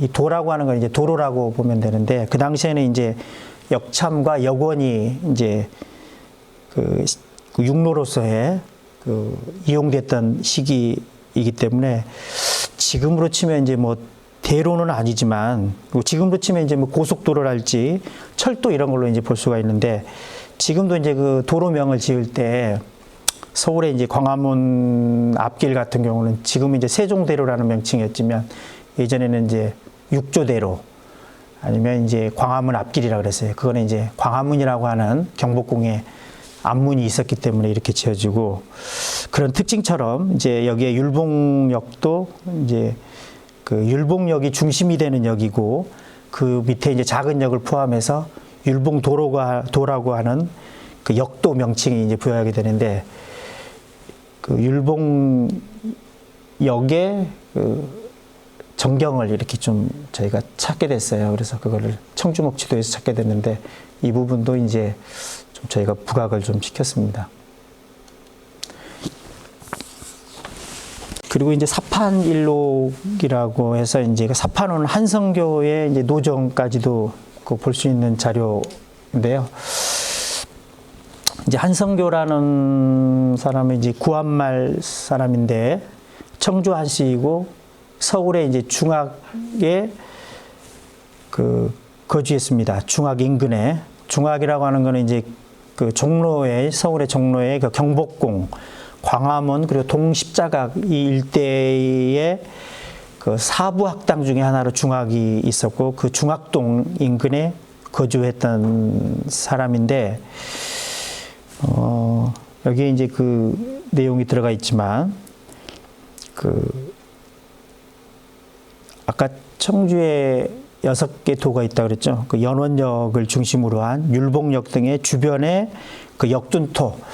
그러니까 이제 역둔토는 이제 보통 이제 그 지방에 수령이 있는데, 아까처럼 이제 그 역참이 발달된 조선시대에는 이제 그 말 관리가 국가 기관 산업이었고, 특히나 이제 그 조선시대의 위기 상황이 왔을 때는 파발말을 많이 활용하잖아요. 그리고 평소에도 말 관리를 잘하는 이유가 그 공직자들의 벼슬아치들의 임금을 위시한 어찌 보면 그 전용 그 승용차라고 볼 수 있고, 그다음에 군사적으로는 이제 그 외적과 싸울 때 말이 중요한 그 전투 수단이기 때문에 국가에 있어서 말의 관리는 굉장히 국가 기관 산업이었습니다. 근데 이제 그 이 기록은 이제 사판일록이라고 하는 건데, 이거는 이제 그래서 이제 그 역참에서 역둔토를 둬서 자체 그 마조를 찰방이 그 관리하면서 농사를 지어서 자체 생계를 하고 있는 그 토양 땅들을 얘기하는데, 이 땅의 조사 관리를 이제 그 사판원 한성교가 하게 되고, 이제 이분이 그 서울에서 그 광장동에서 출발해서 충주까지 도착을 해서 그 업무를 보는 내용인데, 나중에 이제 그 농상 공부의 문서들 있죠. 그러니까 이게 이제 지령이라고 했는데, 지령은 이제 농상 공부에서 그 한성교한테 내린 문서인데, 이걸 편지로 해서 주고받는데, 이 내용들이 전부 다 나중에 그 공식 문서로 기록돼 있어요. 그래서 아까 이제 그 한성교의 활동 관련된 이 일기, 그리고 이 지령 부분들이 남아있고, 그리고 이게 공식 문서와 대조해 보니까 일치하더라고요. 그래서 그 구한말에 있어서의 그 뭐 노정과 그리고 이러한 문서들을 누군가 그 좀 향후 연구를 좀 심도 있게 해서 그 역둔토 관리와 농상공부와 그 사판원의 그 업무들 부분을 그 연구를 하면 그 주로 활동을 충북 지역에서 했기 때문에 그 구한말에 있어서의 충북 지역의 그 역둔토 현황이랄지, 그리고 그 사판으로 내려가는데 군수할지 이런 분들하고 교류가 굉장히 많아요. 그래서 그 그 인적 네트워크랄지 노정의 루트랄지 여러 상황들을 확인할 수가 있습니다. 그래서 후속 연구가 좀 이루어지길 좀 바람하지 않습니다. 이 자료도 그래서 그때 처음으로 충북에 소개를 했었습니다. 그리고 다음 자료는 이제 의뢰 조행록이라는 자료인데요. 일부는 좀 알려져 있었지만 그리 또 잘 알려진 자료는 아닙니다. 그래서 이 자료는 이제 웅포라고, 웅포는 지금의 이제 그 웅포진이라고 하는 곳인데 이제 곰개나루라고 부르는데 익산의 북서부에 있습니다. 지금은 이제 웅포면인데 거기에 있는 나루는 곰개나루라고 하는 나루인데 그 충남 서천하고 이제 그 사이에 그 곰개나루가 있습니다. 그래서 이 곰개나루가 있는 웅포에서 출발해서 나중에 그 임진강, 한강을 통해서 서강의 광흥창까지 그 조운을 한, 그러니까 좋은 배를 좋은 배의 노정을 알 수가 있죠. 그래서 이 자료 부분도 심도 있는 분석들이 많이 이루어지지 않았는데 왜 이 자료가 중요하느냐면 조선시대 유일한 일기식 그 기록이고, 그러니까 금강권 조운을 알려주는 기록이고 최후의 조운 기록이에요. 그래서 이 자료도 굉장히 2012년도에 제가 굉장히 부각을 했던 자료입니다. 그래서 다시 한번 소개를 시켜드리고요. 다음 자료는 정록 좌수운 판관이라는 자료인데요. 여기 뭐 6개 부서의 인사장부인데 이 중에 이제 경기도 관찰사 아래에서 한강 수운을 담당했던 남수운 판관이 있어요. 그러니까 수운 판관이라고 여기는 표시되어 있는데 이 아래에 남수운 판관이 있고 남수운 판관에는 이제 좌수운 판관과 우수운 판관이 있어요. 그래서 여기에는 그러니까 경기도와 충청 우도의 해운, 그 다음에 충청 우수영의 업무를 담당했던 사람들, 그리고 경상도와 충청도 일부 지역의 세고 군성을 지휘 감독했던 좌수운과 우수운 판관의 이제 명단이 있습니다. 그래서 그 이를 통해서 아까 수운의 담당자들, 그러니까 물류는 육로로는 조선시대에는 굉장히 어려웠어요. 그래서 육로와 수로를 활용하기도 하고 대부분 또 수로로도 할 때 수로로는 조운이 굉장히 중요한 의미가 있습니다. 그래서 아까 두 자료로는 그 조운, 수로의 유통 부분들을 이제 말씀드렸고 그러한 중요한 자료입니다. 그래서 소개를 제가 그 당시에 해드렸고요. 그리고 이제 충북 아리랑이라고 이제 그 정암촌 아리랑인데 이 부분은 지금 굉장히 많이 알려져 있었는데 2012년도에는 이제 부각되는 상황이었어요. 그래서 충북 민속문화회를 통해서 그 당시 부각이 됐고 이거를 이제 조혁연 대기자께서 그때 글을 쓴 건데요.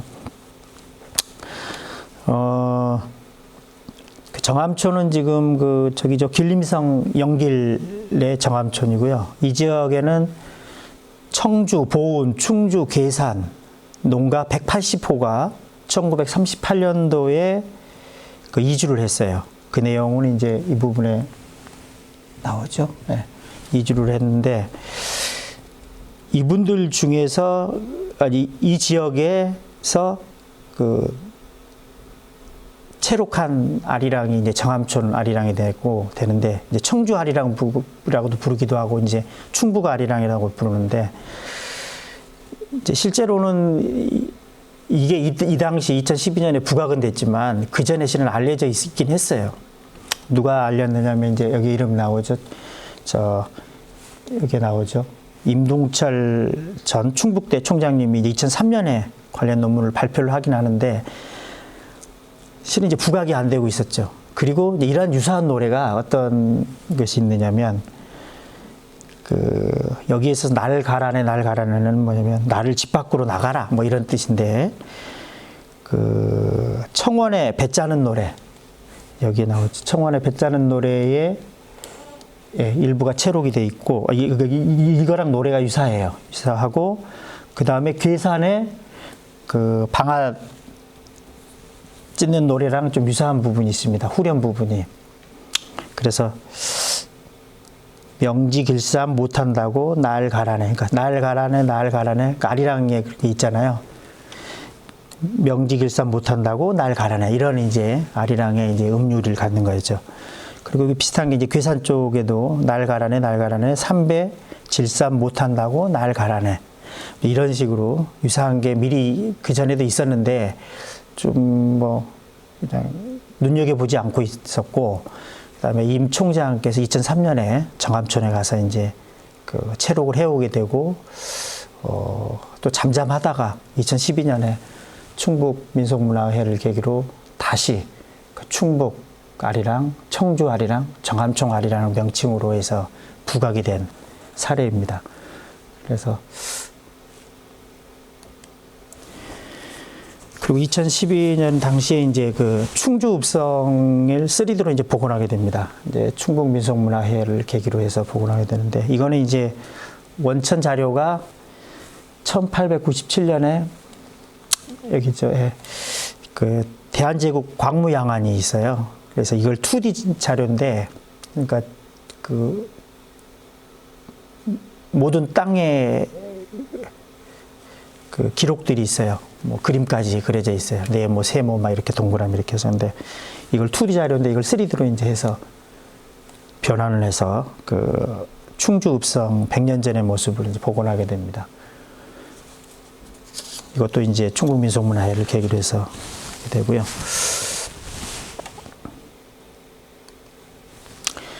그리고 이제 청주 삼겹살 이제 마지막입니다.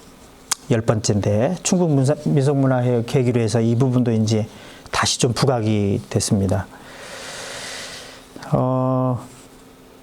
자료에 보면 이제 가장 오래된 자료는 이제 1974년까지는 여기서 보면 세겹살로 나와요. 근데 79년 자료 보면 여기서 삼겹살이 나와요. 두 곳에서 삼겹살이 나오는데, 그리고 이게 명칭이 이제 이거예요. 세겹살. 이거는 이제 72년도 그 경향신문 기사인데 이렇게 나오죠. 근데 이제 이게 어떻게 이제 그 지금의 청주의 삼겹살 거리도 있죠. 이렇게 부각된 계기가 1960년대에 그 서울의 구로공단, 그 다음에 청주 같은 경우에는 이제 그 청주 약국 옆에 있는 만수집이랄지 도청 앞에 딸래집 이런데, 그러니까 이제 60년대 청주의 도시 노동자들이 즐겨 먹던 음식이었던 거예요. 그리고 서울에서도 60년대에 그 구로공단 쪽에 도시 노동자들이 삼겹살을 동시에 먹게 돼요. 근데 이 증거가 아까 이제 신문에서 일부가 좀 나오지만, 조금 더 구체적인 거는 이제 그 전 충북일보 논설위원인 임병무라는 분의 이제 과 여러분들의 이제 구술체록으로 의해서 그 청주에 실제했던 이런 게 이제 자료가 구술체록이 돼서 청주의 그 삼겹살이 그 알려지게 됐고, 충북 민속문화회를 계기로 좀 부각이 됐습니다. 그래서 지금은 이제 아까 삼겹살 거리의 충무분 인터뷰도 나오듯이 굉장히 이제 부각이 되는데, 여하튼 이러한 것들도 충북 민속, 충북 문화예술의 하나의 정체성으로 볼 수 있습니다. 그리고 두 번째로는 이제 그 민속 경계 지도로 본 충북 민속 10가지를 그 소개를 하겠습니다. 그리고 이 부분도 당연히 2012년 충북 민속문화회 전시 때 전부 다시 재정리해서 충북 분들께 리마인드 시킨 충북 민속의 특징이고, 그간에 이제 민속 전국의 민속학자들이 그 연구하셨던 분들을 이제 쉽게 소개를 제가 했던 건데요. 이게 이제 그 민속이라고 하는 것들이 이제 지도랄지 이렇게 표시를 해보면 주변과 그 지역 내에 어떠한 이제 흐름들이랄지 특징들이 있는지 볼 수 있는, 그래서 지도로 민속을 볼 수 있는 좀 방식의 것들입니다. 그래서 이렇게 보면 조금 쉽게 이해가 되시는 부분이 많죠. 그래서 그 첫 번째로는 이제 시장권 부분인데요. 이 부분도 이제 연구가 이제 꽤 돼 있었고요. 그 당시 전통시장은 이제 5일장이었고요. 실은 이 부분에 있어서는 이제 주로 그 충북의 관내 중심으로 돼 있지만, 실은 이제 이 경계 지역에 계셨던 분들은 그 주변 지역과 다 그 5일장, 그다음 통원권, 언어 소통권으로 다 그 고개와 나루, 지금으로 하면 터널과 다리를 통해서 다 교류를 했었습니다. 그래서 제가 그 당시에 조금 소개했던 자료는 도로고라고 1770년에 여기에도 이제 여러 가지 정보가 있습니다. 시장권 외에도 그 부분하고, 그다음에 이제 이거는 이제 1909년도에 다른 자료를 통해서 그 충북의 시장권을 그 도식화한 논문에 나온 자료인데, 이 두 자료 이제 비교를 좀 그 당시에 좀 시도를 했었습니다. 그래서 민속에 있어서의 시장권은 물류가 유통이 되는 굉장히 중요한, 그리고 통원권하고도 관련되고요, 언어권하고 관련되는 굉장히 중요한 자료에서 민속 경계 지도에 있어서 첫 번째로 제가 소개를 합니다. 그다음에 두 번째 자료는 이제 소금길입니다. 소금은 이제 그 특히나 이제 충북이 그 내륙 깊게 있고 바다가 면에 있지 않기 때문에 소금을 섭취하지 않으면 사람의 생리 현상에 있어서 이상한 증상들이 굉장히 많고요. 바닷물에 그 소금이 0.3%가 있습니다. 그래서 우리 그 혈액도 비슷한 적이고요. 그다음에 태아를 기르는 양수에도 그 정도의 소금이 있습니다. 그래서 그 역사학에서는 특히 그 농경 고고학 쪽에서 농경이 정착됐을 때 쌀농사 위주의 그 식생활을 하다 보면 그 소금 결핍이라고 하는 부분이 나타나는데, 그래서 그 소금의 교류가 굉장히 그 고고학에서는 굉장히 중요한 부분이 있습니다. 그래서 그거는 이제 지금 똑같은 탄수화물 위주의 식생활이 지금까지도 이어지고 있는데, 그래서 바다를 접하지 않은 충북은 육로든지 수로든지 그 소금의 유통이 굉장히 공급이 중요한 부분입니다. 그래서 그 소금이 유통됐던 소금길이고요. 이 세 개의 그림은 다양한 충북 소금길을 연구했던 여러 선생님들의 그 지도를 제가 좀 했는데 이해가 좀 어려울 수도 있습니다. 하여튼 이런 부분이 있는데, 이제 하나씩 좀 보면은 이제 충북의 소금길은 어떻게 소금이 공급됐나 이제 한번 보면은, 진천하고 청안 지역입니다. 청안은 괴산 서북부니까 음성하고 저기 괴산 사이 정도 되는데요. 그러니까 진천하고 청안 지역은 수로로 아산마를 통해서 아산의 둔포라고 하는 곳이 있습니다. 그러니까 그쪽의 소금을 그 천안의 입장을 통해서, 그리고 그 사이에는 이제 천안의 염치라는 곳이 있어요. 그게 소금고개거든요. 그쪽을 통해서 이제 천안, 그 아산에서 천안으로 넘어오고, 이 천안에서는 그 대문령이라고 해서 진짜 큰 고개예요. 보통 이제 배택고개라고 하는데, 안성에서 진천으로 오는 이 고개를 통해서 진천, 정안 지역에 소금이 이제 공급이 되게 되고요. 그 다음에 청주 문의 회인 보은 지역, 이 지역은 수로입니다. 그러니까 강경소금이니까 금강에 강경소금이 오게 되는데, 강경은 논산이고 젓갈로 유명하죠. 통해서 북항으로 옵니다. 그래서 충북 내륙으로 보급이 되고요.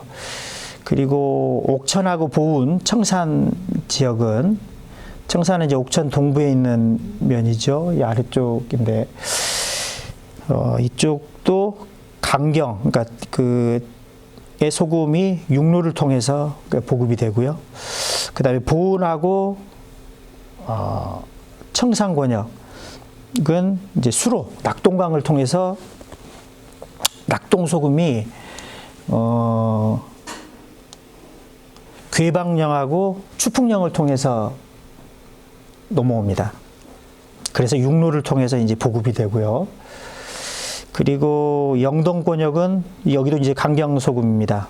그래서 영동권역도 육로를 통하니까 아까처럼 이제 괴방령이랄지 추풍령을 통해서 강경소금은 바로 이제 금강을 통해서 넘어오죠. 이거는 아까 저기 그 보은하고 청산 지역이 낙동강 소금이 육로를 통해서 고개를 통해서 넘어오게 되고, 그 다음에 이제 횡간하고 그 영동 지역은 이것도 낙동강 소금인데 김천 소금입니다. 그러면 이거는 당연히 이제 추풍령을 통해서 넘어와서 내륙으로 이제 보급이 되는 거죠. 그 다음에 음성하고 괴산, 연풍 이쪽, 충주, 제천, 단양 권역은 이제 초기에는 동해안 소금하고 해산물이 이제 오게 되는데, 대관령을 통해서 박달재, 제천의 박달재를 통해서 이제 그 남한강, 충주 수로를 통해서 뭐 목계나루랄지 이렇게 해서 이제 내륙으로 되고, 그리고 이제 조선 후기에는 이제 서해수 한 소금이 그 내륙으로 들어오게 됩니다. 한강을 통해서. 그래서 이런 루트로 소금이 이제 전래가 되는 게 되고요. 이게 이제 노래로도 채우러 오게 됩니다. 뱃노래로 채우게 되는데, 여기에 보면 이제 소금배가 등장하잖아요. 그 이게 이제 영월 정춘까지 올라가고 도담 삼봉이 나오고 했습니다. 그래서 이게 다 이제 그때 단양궁 매포에서 체록된, 그러니까 1994년에 체록된 뱃노래인데, 이런 내용들이 같이 담겨져 있습니다. 그래서 이 부분도 좀 그때 전시 때 소개를 했었고요. 그 다음에 이 내용이 조금 더 나오는 부분이 있어요. 소금배와 여울인데, 이거는 이제 그 밑에 보시면 이제 한진호라고 하는 분의, 이게 잘못되어 있는데 이게 도담행정기에 나옵니다. 그래서 여기에는 이제 그 소금배가 어떻게 이제 그 물물교환, 그 소금을 그 다른 것과 교환하는 내용이 나오는데, 여기에 보면 이제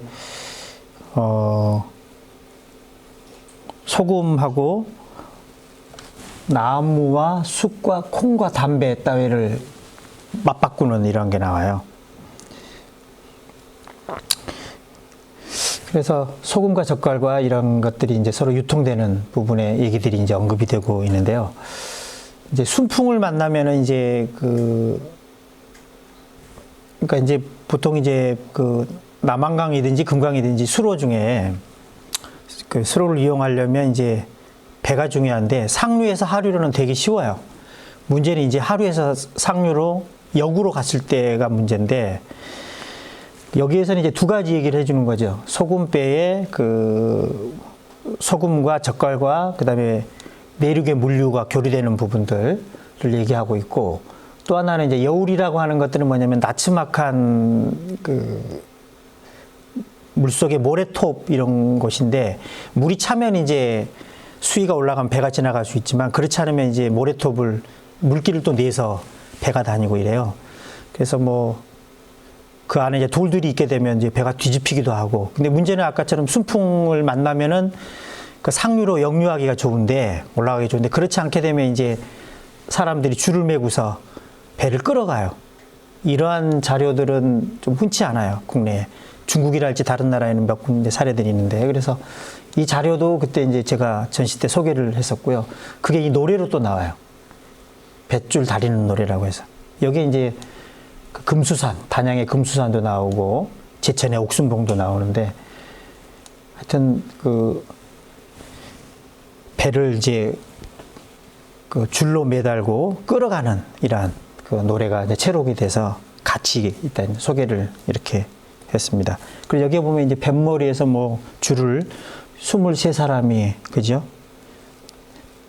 작아서 25인을 써서 끌고 5인이 배를 밀어서 그러니까 작은 배도 23사람이 배를 끈다라는 거예요. 그리고 5사람은 뒤에서 민다라는 거예요. 그러니까 이게 엄청난 그 노력이 필요로 해서 그러니까 상류에서 하류로 가는 배는 쉬운데 하류에서 상류로 갈 때 특히 가뭄 때는 굉장히 이제 그 탄이라고 하는 그 모래톱에 물길을 또 내서 가고 이렇게 상류로 올라가는 굉장히 어려운 그 물류의 교류 상황을 여기 볼 수가 있습니다. 여기에서 나오는 명칭 중에 이제 양근이 있는데 양근은 그 지평하고 양근의 앞뒤 글자를 따서 양평군이에요, 경기도. 그 양수리 그 두물볼이 있는.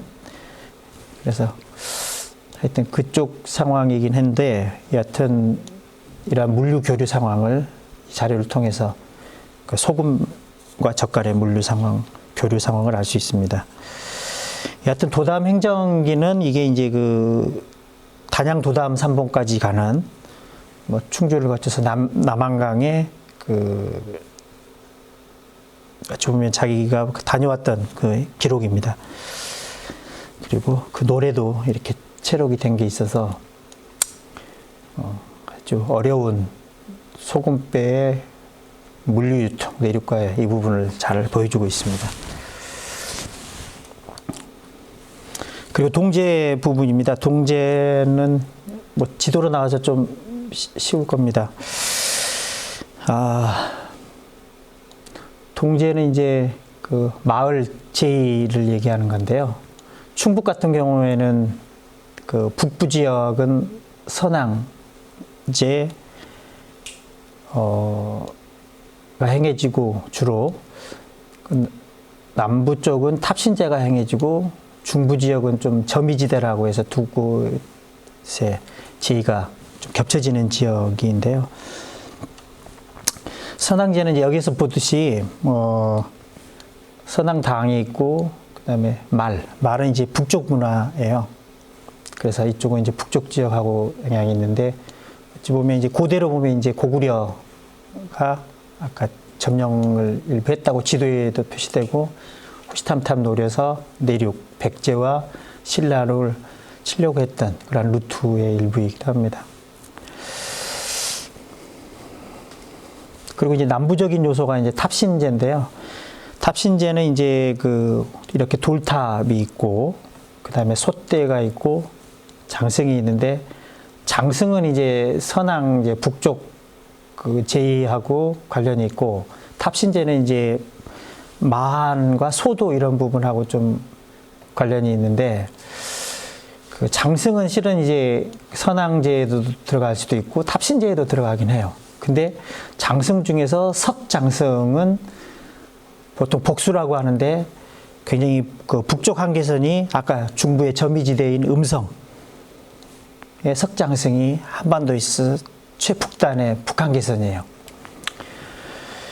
여하튼 이제 그 장승은 그 북쪽 부분의 동제 요소, 남쪽 부분의 동제 요소 다 관련이 될 수도 있지만 여하튼 그 솥대와 돌탑 그리고 돌탑 독자적인 솥대 독자적인 이러한 그 탑신제의 부분은 남쪽 마한과 그 백제권의 영향 부분으로 볼 수가 있습니다. 그래서 충북은 아까 이곳은 이제 옥천 청마리에서는 3개의 요소가 다 나타나고 있는데 이쯤이 되죠. 옥천은 네, 나타나고 있는데 충북의 동제는 아까처럼 북쪽의 요소, 남쪽의 요소, 그리고 중간에 점이지대는 남북의 요소가 동시에 나타나는 걸 볼 수가 있습니다.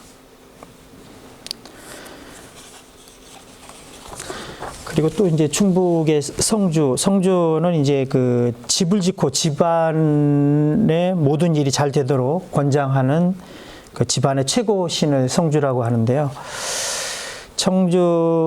성주는 이제 그 여기에서 보면 이제 주로 한지류들이 많아요. 한지류들은 주로 남쪽 지역의 요소이고요. 그다음에 단지류, 이 중간에 이 단지류 있죠. 단지류는 이제 북쪽 지역에 아니 반대군요. 그 단지류는 이제 남쪽 지역의 요소고 이 한지하고 다른 복합적인 것 그리고 한지류는 이제 북쪽 지역의 요소이죠. 근데 이제 충북은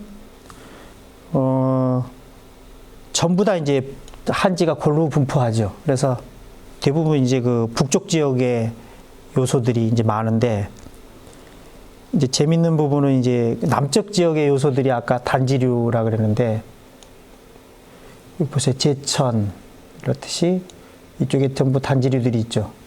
그러니까 그 충북의 북쪽 지역에 남쪽 지역의 요소인 이런 부분들이 복합적으로 나타나고 있다는 거예요. 이런 부분들이 이제 굉장히 좀 특징적인 요소입니다. 그래서 차이가 좀 나죠. 전체적으로는 그 북방적인 이런 요소들이 많은데 충북의 북쪽 지역에서 단지류들 이런 부분들은 남쪽 지역의 요소인데 나타나고 있는 이러한 것을 볼 수가 있었습니다.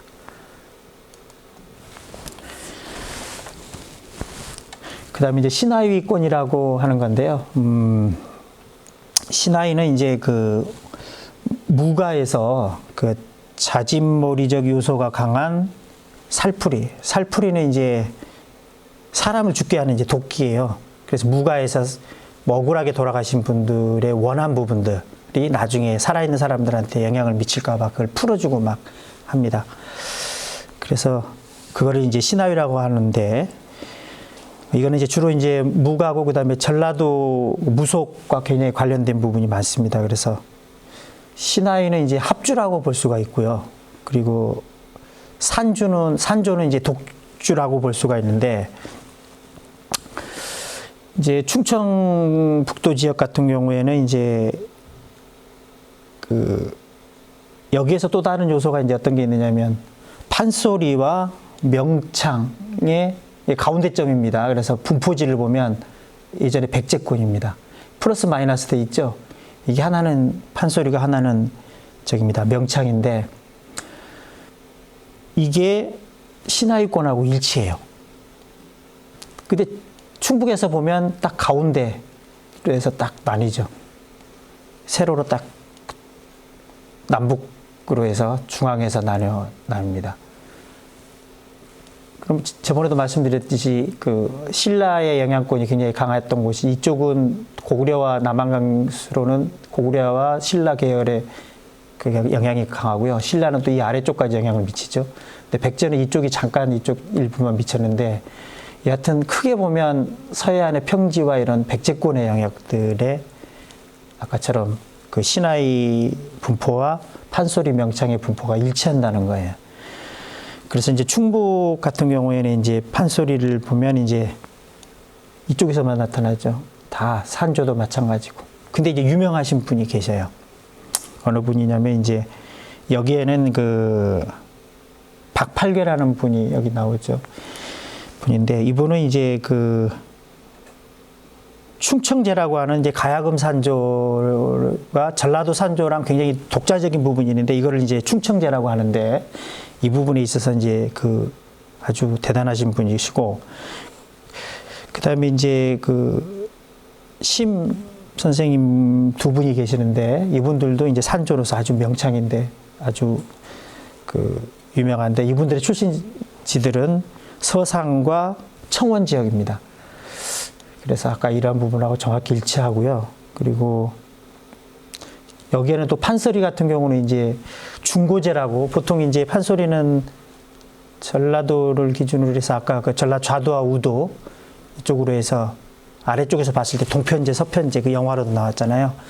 이런 요소들이 있는데 중고제라고 하는 거는 뭐냐면 동편제하고 서편제에도 속하지 않은 충청도하고 경기도 남부 지역의 그 판소리를 중고제라고 하는데 여주하고 예산 지역에서 태어나고 활동했던 걸로 예측이 되는 염계달이라는 분하고 강경 지역의 김성옥이라고 하는 부분이 계시는데 이분들의 판소리가 굉장히 중요합니다. 그래서 여하튼 충북 같은 경우에는 아까 판소리, 명창, 신하위권 이런 게 전국 분포에 있어서 이렇게 명확히 딱 구분이 되는 그 중간지대라고 볼 수가 있습니다. 그 다음에 이제 온누이 힘내기 설화라고 있는데요. 온누이는 뭐 저기죠. 오빠하고 동생 이제 있는데 이게 이제 그 창세설화하고 좀 비슷해요. 창세설화에는 홍수설화도 있고 노아우 방주 같은 이런 것 비슷한데 그때 창세설화 때는 이제 주로 어떤 걸 하느냐면 이제 지구가 멸망하든지 그랬을 때 온누이만 살아남는데 그 근친상간이 안 되잖아요. 그래서 맷돌을 굴려서 뭐 어떻게 나타나면 근친할 수 있다는 하늘의 뜻이다라고 이제 봐서 이렇게 자손을 지금까지 이제 낳게 되는 이런 거고, 아니면 최초에 이제 뭐 남녀가 있었는데 온누이인 거예요. 이래서 이것도 근친의 문제가 있기 때문에 뭐 또 여러 장치들을 해서 그 근친상간을 합리적으로 그 하늘의 뜻으로 인정받고 근친을 할 수 있는 이러한 요소들을 도입하는 방식이 이제 창세 신화에 많이 나오는데, 설화에 많이 나오는데, 이거랑 좀 비슷해요. 그래서 충북 같은 경우는 이제 어떻게 나타나느냐면 주로 이제 산성에 많이 나타나요. 그래서 이제 온누이 힘내기 설화는 이제 온누이가 서로 이제 저기를 해요. 어머니가 아들, 딸에게 그 시합을 시켜서 특히 이제 아들을 이제 끔찍히 사랑해요. 편애를 해서 나중에 이제 그 아들이 이기게 되는 게 주류인데, 여기에서 보면 이제 이런 그 감청색이라고 봐야 되나요? 여기는 온누이 설화가 안 나타나요. 한반도에 있어서. 근데 이곳만 나타나요. 어찌 보면 이제 마원권을 빼고 나면 이제 거의 백제권으로 볼 수가 있는데, 여기에서 이제 딸이 죽게 되는, 하여튼 딸이 때간에 죽게 되는 곳이 이 전체예요. 그리고 아들하고 딸이 같이 죽게 되는, 이 딸이 전체 죽게 됐으니까 아들만 죽게 되는 곳이 이곳하고 이렇게 되고요. 그리고 어머니도 죽게 되는 곳이 한 동그랗게 한 두 군데 정도 이렇게 됩니다. 그래서 딸하고 아들하고 어머니 모두가 죽게 되는 곳이 이곳이에요. 여기로 치면 청원하고 괴산, 이 두 곳이 되는 것이에요. 이곳은 이제 한쪽이 이제 아들이 떠났다고 하는데 이건 죽음으로 봐야 되거든요. 그러면 아까처럼 이제 어머니가 이제 온누이 힘내기 위해서 경쟁을 시키는데 아들을 편애해서 아들이 이기게 되죠. 그래서 딸을 이제 경쟁이 졌으니까 이제 죽게 되는데, 나중에는 이제 어머니도 죽게 되고 아들도 죽게 되는 거예요. 그러니까 이런 온누이 힘내기 설화, 힘내기라는 건 경쟁의 뜻인데, 이런 걸 통해서 주로 이제 산성하고 관련되는 그 설화인데, 충북에서는 이 두 곳에서 딸, 아들, 엄마까지 죽게 되는 이러한 게 나타나는 아주 특이한 현상인데, 국내에서는 진짜 거의 없어요. 없는데 이 백제권, 이쪽을 마항권으로 보면 빼고 났을 때 이런 게 나타난다는 거는 참 특이한 현상이기도 한데, 여하튼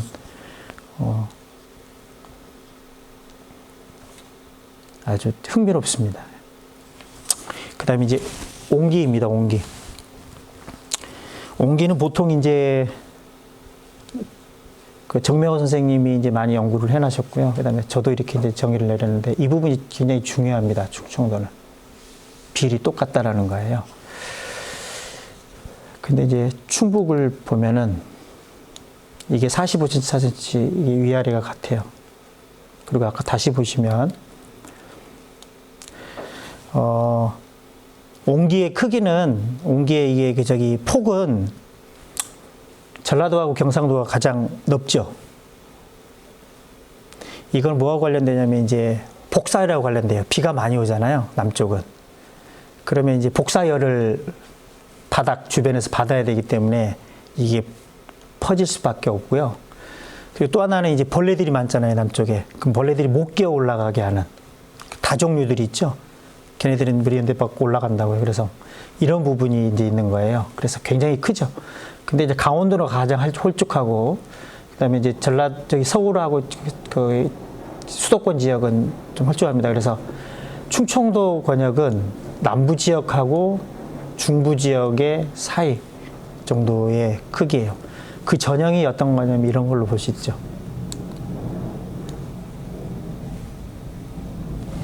그러니까 이거는 이제 그 지금 그 저기죠.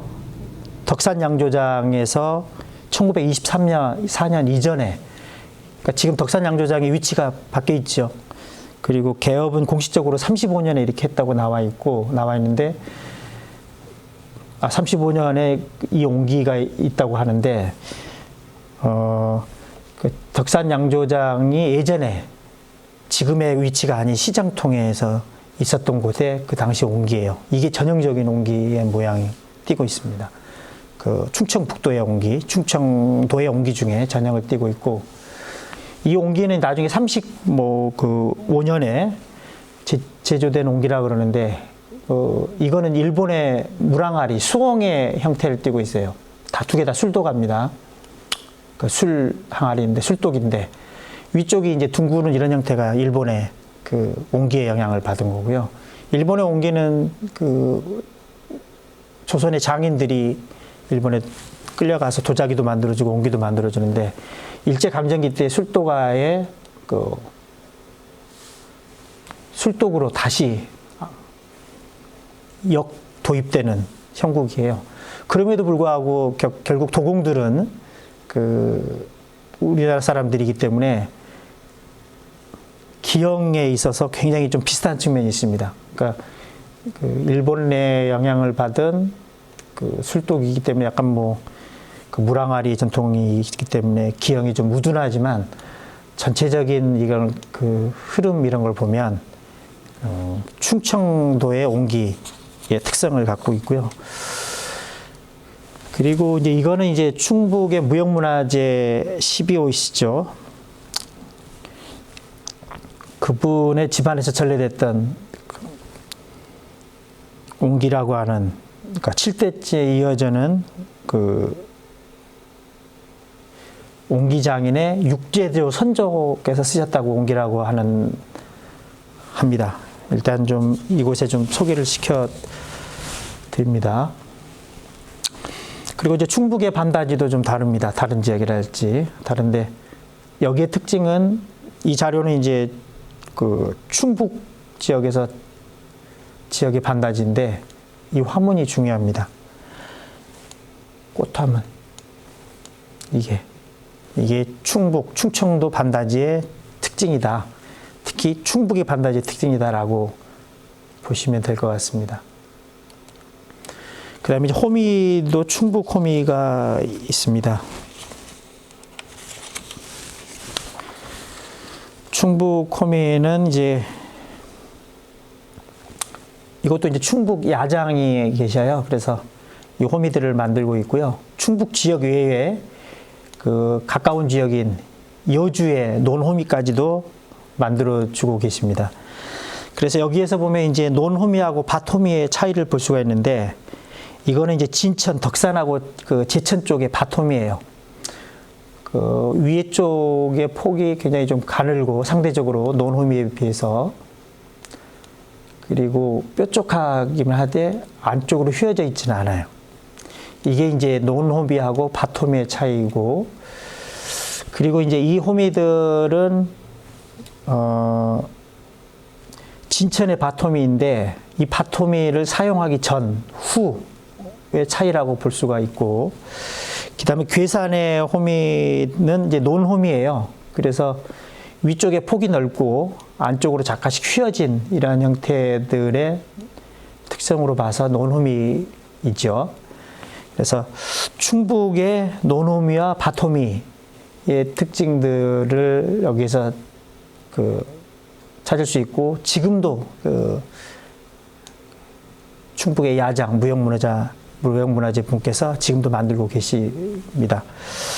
그리고 최근의 경향으로는 선홈이라고 해서요. 자루를 길게 해요. 그래서 농촌의 그 어르신들이 고령자들을 위해서 자루를 길게 하면 서서 호미질을 할 수가 있잖아요. 그래서 선홈이라는 거 붙이는 것도 있고, 그다음에 충북에는 또 이제 저기가 있습니다. 그 벽체홈이라고 하는 것이 있는데, 이거는 이제 충북의 광산업하고 관련돼요. 보통 이제 광산하고 관련해서는 이제 그 광물을 그 확인하러 다니는 사람들이 의하면 이제 광물을 탐색하는 망치가 있는데, 이 그 벽체 호미가 그 망치 끄트머리가 뾰족하고요. 그리고 광물이 워낙 단단하게 저기 되기 때문에 그 광물을 탐색하는 망치와 유사하게 끝이 뾰족한 게 있는데, 그걸 이제 벽체 호미라고 하는 부분인데, 여하튼 충북에는 이러한 호미들이 있고, 그러나 이러한 거는 좀 특수한 벽체 호미와 선호미는 더 특수한데, 아까 이런처럼 밭호미, 논호미의 전형적인 부분들을 이 호미를 통해서 좀 아실 수 있을 겁니다. 그다음에 충북 호미의 특징을 간단히 이렇게 서술하고, 전국 호미와 이제 비교도 가능할 겁니다. 그리고 그때 이제 그 충북일보의 조혁연 기자님께서 또 이거를 또 기사화해 주셨어요.